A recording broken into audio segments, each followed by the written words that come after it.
అంతర్జాతీయ cyber crime నేరస్తులతో deal కుదుర్చుకుని 547 కోట్లు కొల్లగొట్టారు కేటుగాళ్లు.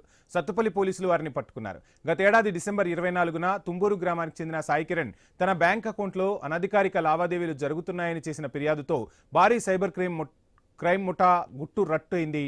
సైబర్ క్రైమ్ నేరస్తులైన పోట్రు మనోజ్ కళ్యాణ్, పోట్రు ప్రవీణ్, వికాస్ చౌదరి, చెన్నకేశవులు చుట్టూ పక్కల గ్రామాలకు చెందిన నిరుద్యోగ యువకులను ఉద్యోగాల పేరుతో పిలిపించుకొని వారికి ఉద్యోగం ఇచ్చి వారితో ప్రముఖ బ్యాంకుల్లో కరెంట్ అకౌంట్లు తెరిపించారు.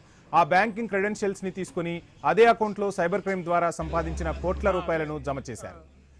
ఇక అంతర్జాతీయ సైబర్ క్రైమ్ నేరస్తులతో జతకట్టి కంబోడియా, హైదరాబాద్లో కాల్ సెంటర్ నిర్వహిస్తూ వాటి ద్వారా మ్యాట్రిమోనీ, రివార్డ్ పాయింట్లు, గేమింగ్, బెట్టింగ్, షేర్ మార్కెట్లో పెట్టుబడులు, క్రిప్టో కరెన్సీ ట్రేడింగ్ పేరుతో మోసాలకు పాల్పడేవారని పోలీసులు తెలిపారు.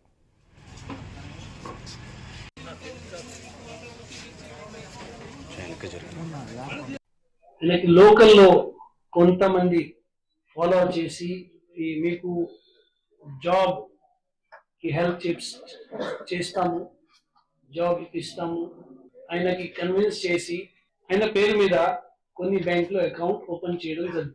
Like HDFC, south Indian bank, ICICI ఇట్లా కొన్ని బ్యాంకులో అకౌంట్ ఓపెన్ చేసి ఆయనకి జాబ్ రాలేదు.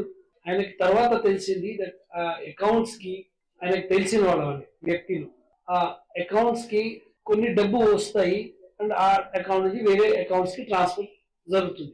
అప్పుడు ఆయనకి డౌట్ వచ్చింది, ఇది మేబీ మిస్యూజ్ అవుతుంది అని కంప్లైంట్ ఇవ్వడం జరిగింది. ఈ కంప్లైంట్ ప్రకారంగా SHO గారు కేసు రిజిస్టర్ చేయడం జరిగింది.